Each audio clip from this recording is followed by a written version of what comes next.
We're doing an install for Dale this time.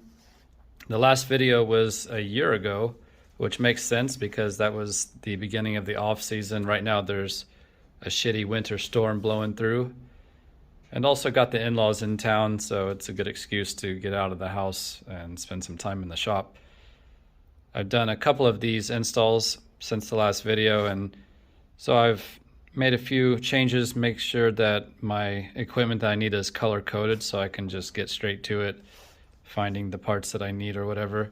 The battery install was pretty time consuming, where I would have to route out some of the helmet foam and ended up with peaks and valleys, and it wasn't very clean. So what I did was I welded this little piece out of scrap metal so that I can press in the battery, and it's the same size as the battery, so it just gets heated up with a blowtorch and then pressed in. So there's a few parts of the process that I'll take you along and show you. Let's get started. All right, the first thing I remember I need to do is take off one of these tabs. So I'm pretty sure it's the bronze one, so we'll just kind of snip that off, and I'm going to take that over to the grinder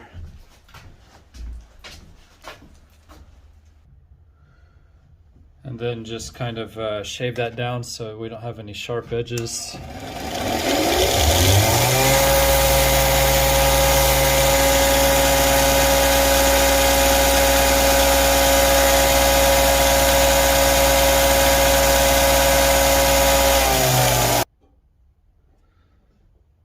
So now we'll drill some holes into Dale's helmet. Always the part that makes me nervous. What I did was I have these wire points marked out and got the strobe pretty much centered up, and I put two reference marks right under there, and hopefully I want to remove the padding out of there too so I don't poke any more holes than necessary.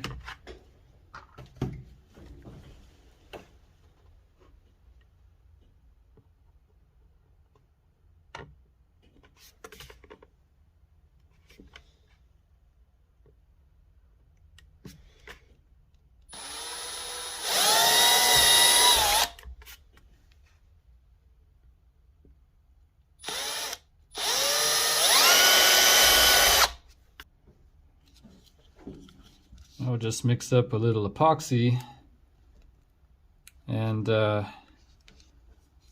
is a plastic epoxy. I find that it's better for these installs than just regular.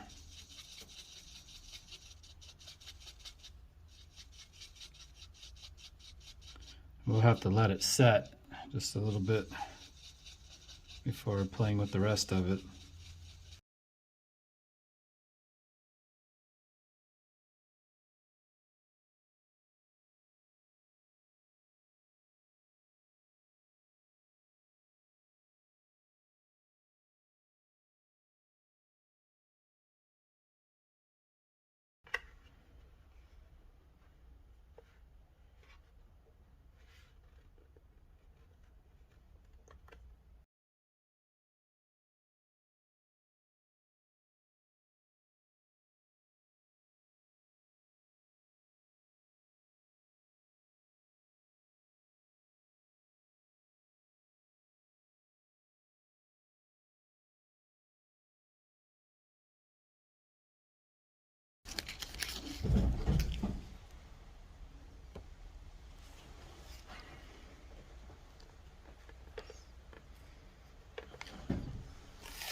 Obviously, we want to get the polarity straight, and it's been a little while since I've done this, so I'm just going to check the pins. I think the longer one is the center lead.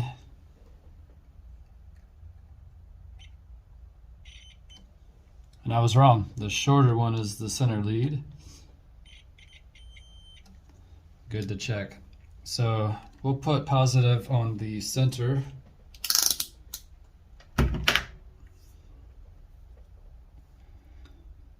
And really the only parts I'm welding are going to be the recharge port and the switch, but I'm going to not solder where the battery connects because I want to be able to replace that later without cutting wires. So we're just going to be using some heat shrink and getting those into place as needed.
So this epoxy should be good enough.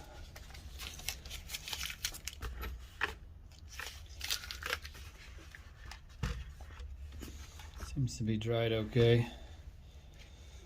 So now just got to decide where to put the switch, which I think right here is a good place for people who are right-handed anyway. So we'll knock a hole right there. And then I like to keep things pretty close with the switch and the recharge so that we don't have to run a long length of wire to connect everything up. Because we'll probably put the battery into the back here or on the side. So we get the recharge going out the back right there, and then the switch placed right there.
This switch has little wings on it, so I'm just going to mark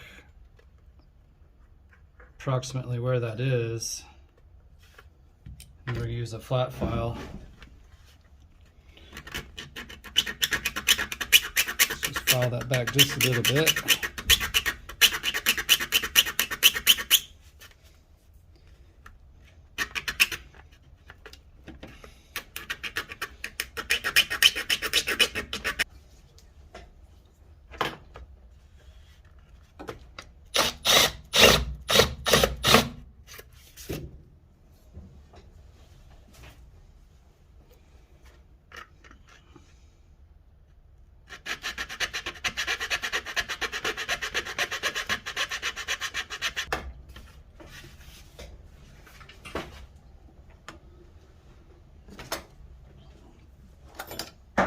So then the switch just interrupts the positive.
Now we've got to drill in this one. And two ways I've done it is, you can use the included nut here and then slip that under the shell in between the foam and the shell and try to pass the wires through.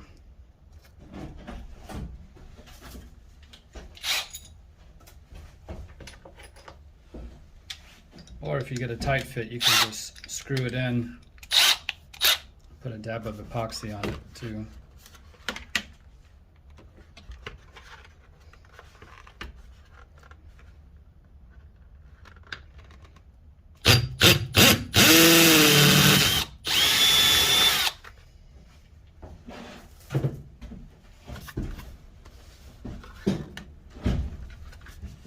So if I'm able to slide it under there, I'll go for that method. If not, I'll just screw it in. Doesn't feel like it wants to let me. There's some adhesive in there, so we'll just pass that through. If it stays loose without screwing it in, like there, we'll just add some epoxy to it so that it doesn't want to come out.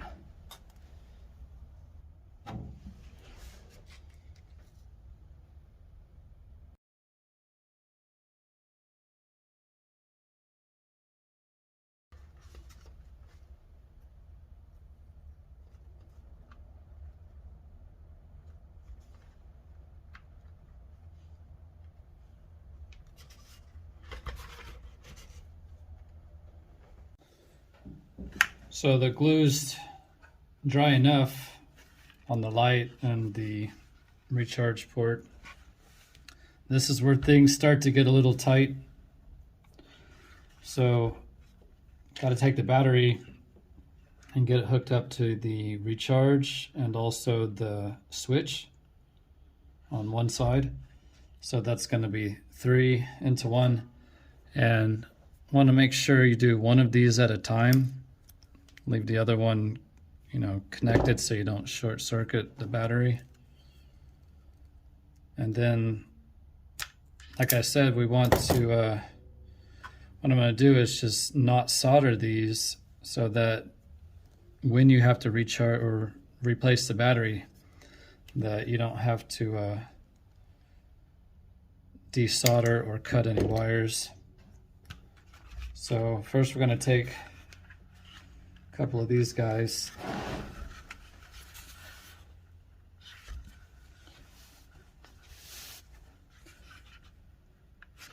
Get them wound up. Probably want them a little longer. And right now I got the hot glue cooking. That's going to be to lay the wires in later.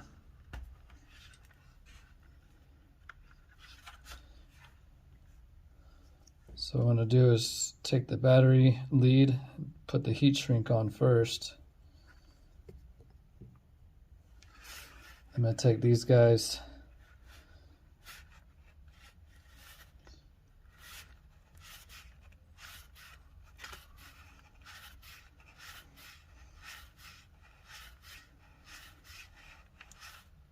twist them up.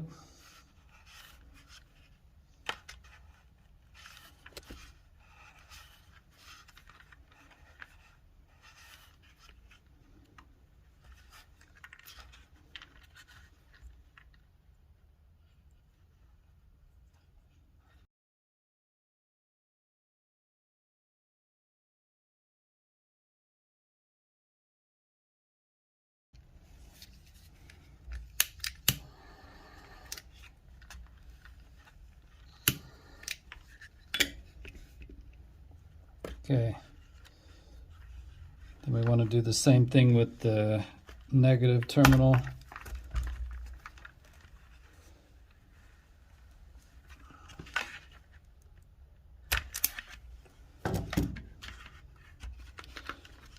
I try to keep these straight because I'm going to have to lay them into the tracks later. I kind of want them to be going the shortest route possible.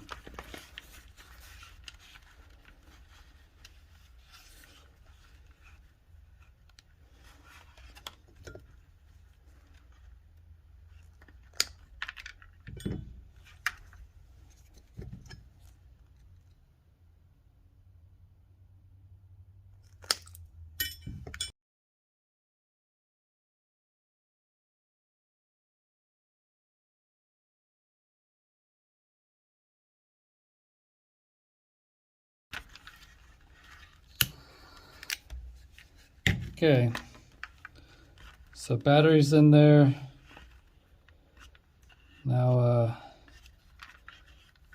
just got to hook up these two, and theoretically this thing should be working just fine. So we'll do a little test run before we commit to anything.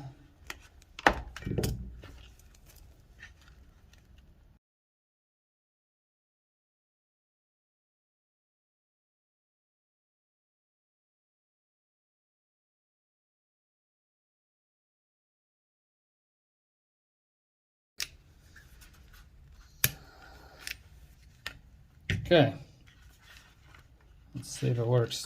Yep. All right, got functionality. So now just got to figure out where to stick the battery and then lay the wires in with some hot glue. Should be done. Gonna stick the battery here, got it marked out. Trying not to show through the vent holes and also not in a place where it would touch the pilot's head. So I've got it marked out already on the foam, and then we're going to heat this up and just kind of press that area of foam in a bit so that it's recessed enough for the battery. All right, try to do this without branding myself real quick.